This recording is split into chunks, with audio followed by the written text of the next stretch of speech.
Welcome back to the Graham Stephan Show. So tipping has gotten absolutely out of control lately here in the United States. It's everywhere you go. Every service you do, they turn the thing around and they look at you with puppy dog eyes and you feel guilty not paying extra on top of what you're already doing. Like, for instance, I went to get my car smog checked.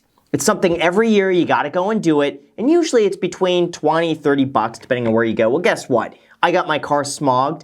The thing turns around and there's a tip thing. I'm like, I'm tipping on a service now like this to get my car, what? It's not like the guy does a better job. Like, yeah, if he does a superior job, the car is gonna pass versus otherwise.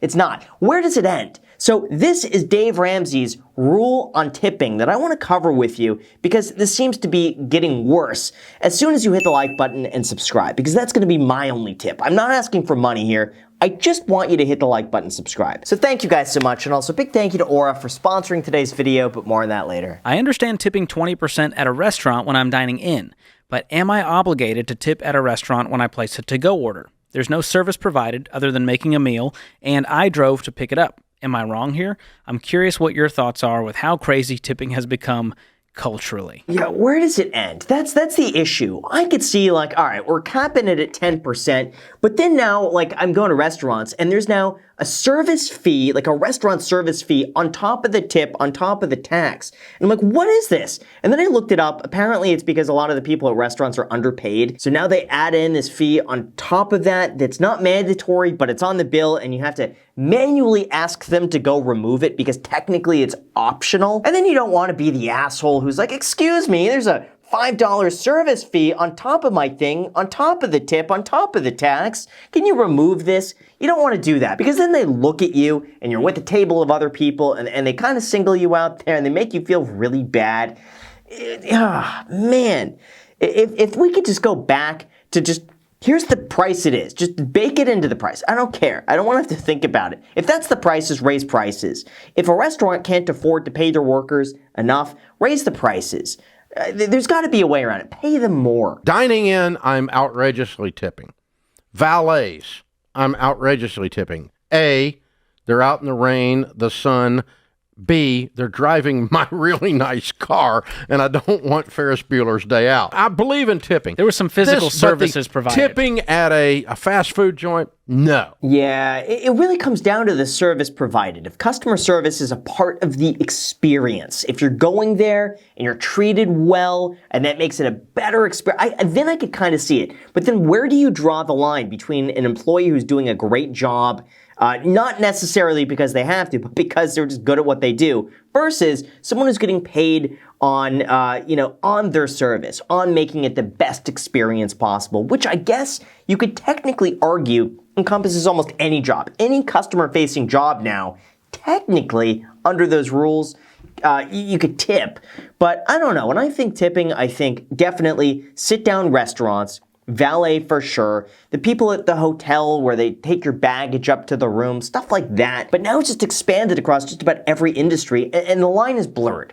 There's no more line anymore. We've crossed that line. I don't tip 20% on to-go orders unless it was a giant group order catering. They outserved me. They were amazing. But generally, it's $1 or $2, maybe 10% on a to-go order. Yeah, again, but where do you draw the line between just someone doing their job, you know? And then you gotta think too, well, if the person in front at the cash register is getting the tip, does that go to all the people in the back making the food? What about the guy unpacking all the food from the truck? Does he get a tip too? Like how far is this shared? And at the end of the day, is everyone is splitting like 10 cents here? Which I guess, it adds up, but it's gotten out of hand. And now everyone wants a tip, which I would say some people absolutely deserve it, but others, I just see it as doing a job, you know? I work in the service industry, and I can't believe you don't tip 25% for to-go orders. You don't work in the service industry if you work in fast food. Let me help you with this. You work in a fast food place. That's not the service industry. Yeah, like imagine, okay, you go to McDonald's and you go through the drive-thru and someone takes your order and then you go up and pay and they turn the thing around and ask for a tip. Do you tip on something like that? I don't know. Personally, I mean, if you're feeling generous, if you just want to hand the people money, by all means. But, I think we got to get over the stigma of just saying no, of having a little bit of awkwardness, a little bit of feeling uncomfortable there, and just say no. Obviously, you got to read the situation. Sometimes I think people deserve a tip. Sometimes I think it's customary. It's the norm here in the United States to tip like that. But I think people in general have to get over the awkwardness of just flipping that screen around and having it read 0. You know, if that's what you want to do, that's what you want to do. Where does the line end, Dave? Our grocery stores, are we going to start tipping? I mean, they bag our groceries. Should we not tip them? If the guy takes them to my car, those guys, yeah, absolutely. They're getting a tip. You know what I think a lot of the issue is that it seems like businesses are trying to get away with paying their employees less by relying on the generosity of the customers to tip and make up that difference. Can we all agree on that? That seems the most likely, plausible scenario here. That and the credit card companies and the merchants trying to get interchange fees because you charge a little bit more. I think we got to all come to an agreement on that. And that is probably what needs to end. And usually there's a compliment as they spin it that's, hey, love your hair. You ever get one of those?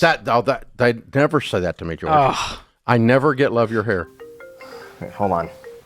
Hello? I'm not interested. No.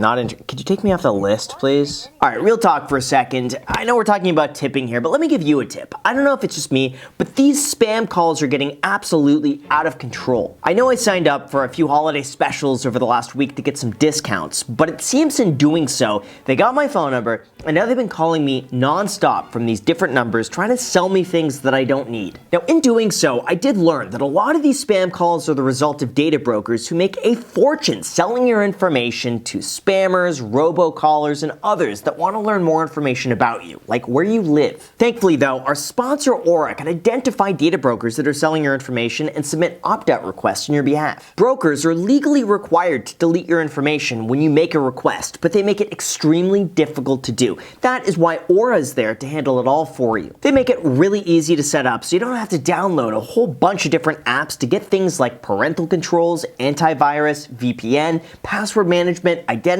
theft insurance, and more. You'll be able to get everything at one affordable price, and that's not to mention that Aura does so much to protect you and your family from online threats that you can't see. Basically, they become a one-stop shop to protecting your online privacy and cutting down on the people who have access to your information. That's why you could either continue to let people exploit and profit off the sale of your private information, or you could go to aura.com/Graham to get started with a free 2-week trial. The link is also down below in the description to get started today. And now with that said, enjoy. Let's get back to the video. We got a family reunion coming up. Sharon will send me up to the barbecue place, and I'm picking up like boxes of crap, pickles, like 80 gallons of pickles. I got to go to these parties. All this stuff, man. There's a big family. And so when I'm doing that, somebody has worked their tail off on that. Yeah, I'm definitely going to jack that one up. I tend to agree with Dave. I think he's right on the money.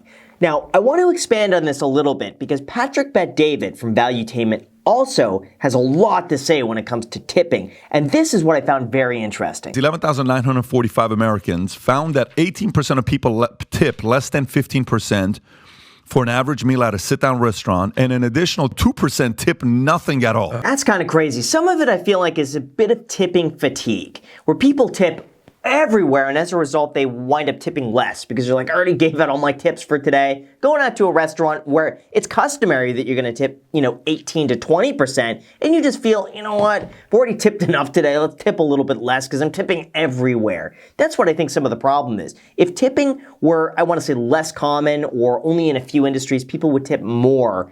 That's what I tend to think, at least. Jennifer comes in with the kids. I said, we'd like to get a table in the corner. They take us to the table in the corner. Waitress comes in saying, is it water for everybody? We said, yes. And I said, is there any way you can lower the AC? It's very, very cold. Maybe turn it off. Nope. I said, babe, let's get out of here. I love Half it. a second, we got up. She said, no, I'm sorry. I said, no, ma'am, you don't talk to a grown man like this. Gee, that's rough. Now, again, it really depends on the context. I could see, saying, let me see what I could do, and talk to somebody and come back and say, hey, we can't. Sometimes they just have a standard temperature. Listen, I'm guilty of it. Sometimes I'll go into restaurants and they blast music. I don't know why. You walk into a sushi place and you have to yell. It's like a nightclub. It should not be a nightclub at a sit-down, low-key sushi place. Sometimes I've said, hey, do you mind just turning down the music? It's so loud that you could barely have a conversation with anybody. That's how loud the music is. Usually they'll say, oh yeah, let me see. And then you see it, down a few notches, something like that. But to just say no, absolutely not, Yeah, it could rub people the wrong way. McDonald's on Yelp. Look at the reviews. 1.5, 1.5, 1.5, 1.5. It's all 1.5, 1.5, 1. Why? Because you're spending 5, 10, 15, 20 bucks, right? If you go to a restaurant where the bill is not high, but they give you great service, you got to take care of them. Yeah. Who goes to Yelp and review a McDonald's? I mean, you know what you're getting if you walk into a McDonald's. I don't think I've ever walked into a McDonald's and thought, oh, this is only 1 star. It's like we walk in there expecting that the caliber is not going to be the best, and you give it 4 stars. I don't know. It's a McDonald's. Like, you know what you're getting into with McDonald's. Bill comes at the end. Michael's been fantastic. So I'm talking to the kids. What do you think we should tip him? Should we tip him to 25%? No, we should tip him more. I said, how about we do 100%? We're going to do 100%. I said, but here's what we're going to do. We're going to do 100%, and you're going to walk up to him and tell him how we as a family, the David family, values great service when you go above and beyond, and you did that, and we value that so much. Yeah. Thank you for doing this. That is incredible. That's a great lesson to teach the kids, too. At the same time, it's like you're helping him out. You're teaching the kids a good lesson. Service goes a long way. Absolutely. And you know what? Good service, people remember that. If you go above and beyond, that sticks with people. Because here's the thing.